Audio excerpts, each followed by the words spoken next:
Any questions for anybody in the room? Mr. President? John? Mr. President, I'll remove this. I had a negative test this morning, so it should be good. Good. We've heard from a number of people over the last few weeks, Mr. President, as the numbers have started to go down, the number of deaths have started to go down, hospital capacity has increased, who say that the goal of mitigation was to ensure that the hospitals did not become overwhelmed. We appear, for the most part, to be at that point. So why not just reopen the country on a more rapid basis than we are now? What are your thoughts? Well, we want them to reopen, John. The numbers are going down very substantially without question. I mean, very powerfully going down.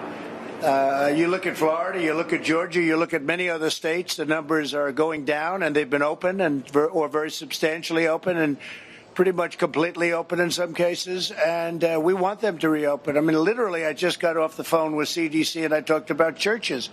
I said, I want the churches to open, and the people want the churches to open, and I think you'll have something come down very soon from CDC. We want to get our churches back. It's our country's coming back. We did the right thing. I think you'd agree. I think we would have had, well over 1 million, could have been 1.5 million to 2.5 million people dead. So we did the right thing. It would have been a horrible. Can you imagine if you saw what we have now and multiply that times 15 or 20 times? So we did the right thing, but we now want to get going. And we also learned a lot about the disease during this time. Nobody knew.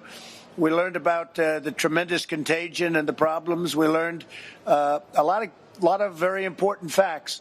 But now it's time for our country to open again. And I think you'll start with churches. I think you'll start with some other states that have been very resistant. You have a lot of, unfortunately, in this case, Democrat governors. I think they think it's good politics to keep it closed. But what are they doing? They're hurting themselves. I don't think it is good politics. They're hurting themselves. They're hurting their state. And it's not good. So I think you're going to see pretty much people are going to, I think they're being forced to open, frankly. The people want to get out. You'll break the country if you don't. And I think they look at it as a possible November question. It's not a November question. It happens to be very bad for them. So you're going to see that happening, I think, John. I think that your third quarter is going to be that transition quarter. We're almost there. It's going to be the transition quarter, and it's going to be really good. But the fourth quarter is going to be big, and next year is going to be a big year for this country. How close are we to, in your words, breaking the country unless we start the reopening process more quickly? Well, I think we're very close to opening up the rest. I think there's a lot of pressure put on certain governors that should be further along. They should be further along than they are, and they should not be doing what they're doing. So we'll see what happens, but the country is going to be in a very good place, and we have a lot of ammunition left. You know what that means. There's a lot of ammunition left in the country in terms of the Fed and the Treasury and all the people that are working on it. We have a lot of ammunition left, unlimited ammunition if we need it, but we won't need it. Mr. President, okay? Are you prioritizing the reopening of churches over other establishments? No. But I think churches, to me, they're so important in terms of the psyche of our country. Beyond, to me, they use the word essential. I think churches are essential. It's so important. People want to be in their churches. It's wonderful to sit home and watch something on a laptop, but it can never be the same as being in a church and being with your friends. And they want to have it opened, and I think that's going to be happening very shortly, very, very shortly. So that'll be put out maybe tomorrow, maybe today. Okay? Mr. President, you had said yesterday in a tweet that you might withdraw funding from Michigan. Later in the afternoon, you seemed to say that wasn't necessary. Is that threat still on the table, sir? I didn't say it wasn't necessary. I said that I might have to do that. Yeah, we're not going to go to voting by mail. Voting by mail is wrought with fraud and abuse, and people don't get their ballots that happen to be in a certain district, whether it's Republican or Democrat. Thousands of ballots are sent out, but they don't happen to get them, so people are calling, where's my ballot? They call it a panic. Where is it? Where is it? The election's coming. And all of a sudden the election comes, it goes, and they say, hey, I never got a ballot, but wow, that didn't affect. But it did affect because thousands of people that happens to, you go and you vote. And ideally you vote with voter ID. And then you really have an election. But this country, you go out and you buy things and you have your picture on you want to vote. The most important thing you can do is vote. And they don't want to go voter ID. So ideally, that would be the ideal. There are many places that have that. Many places don't. But no, we don't want to have vote by mail. We want people to vote. Now, if you're president of the United States and if you vote in Florida and you can't be there, you should be able to send in a ballot. If you're not well, you're feeling terrible, you're sick, you have a reasonable excuse, just a reasonable excuse, you should be able to vote by mail-in. You vote by mail-in. But when they send, in the case of Nevada, where they want to send out thousands and thousands of ballots, and then they're going to send them back. Who knows who signed the ballot? Is anybody standing there acknowledging, oh, that was Mr. Smith, that was Pastor Darrell Scott, that was Scott Turner, that was John James, the great John James, who better win, because you would be missing something, Michigan, if you don't vote for this guy. But, who are these people that are voting?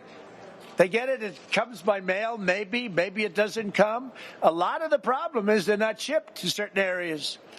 If you have an all-Democrat area, now I have to tell you, the abuse tended to be on a certain side rather than another side. We won't get into that. And frankly, the Republicans won a very big event on Tuesday where we have a man named Mike Garcia as a congressman in a Democrat area. It was not expected to happen, and he won by a lot of votes. You know about that, John. That was a big decision. That was an incredible victory. First time in 22 years.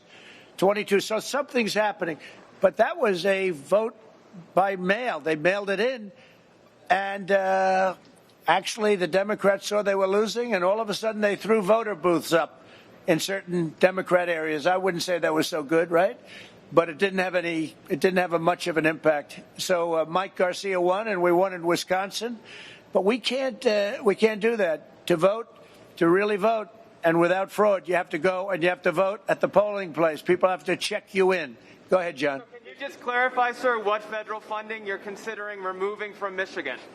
Oh, I'm not going to discuss that. There are so many forms of funding, and we're not going to discuss that. What we want is good, straight, honest voting.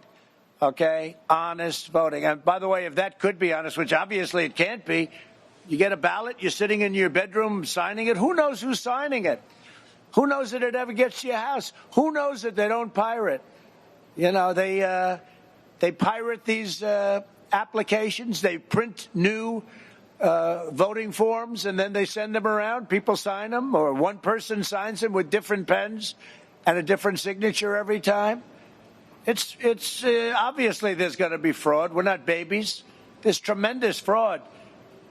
You have all of the harvesting. You have all of the things. They walk in at the end of a race. We had a lot of them in California. They walk in, Ben, at the end of a race, and they dump thousands. You think the race is over. You think somebody won, and then all of a sudden, out of blue, come thousands of votes at the very end. Oh, what happened? Harvesting. Wonderful thing, harvesting. They just happened to find thousands of ballots just at the end. So somebody that thought he or she was going to win the race all of a sudden gets clipped. We can't have that. John, go ahead. Mr. President, in the midst of this coronavirus crisis, the Chinese government is considering a new national security law that would give it the authority to clamp down to a greater degree on Hong Kong. Do you have a message for the Chinese government about changing the relationship with Hong Kong? Well, we'll have to see what happens. I haven't seen it yet.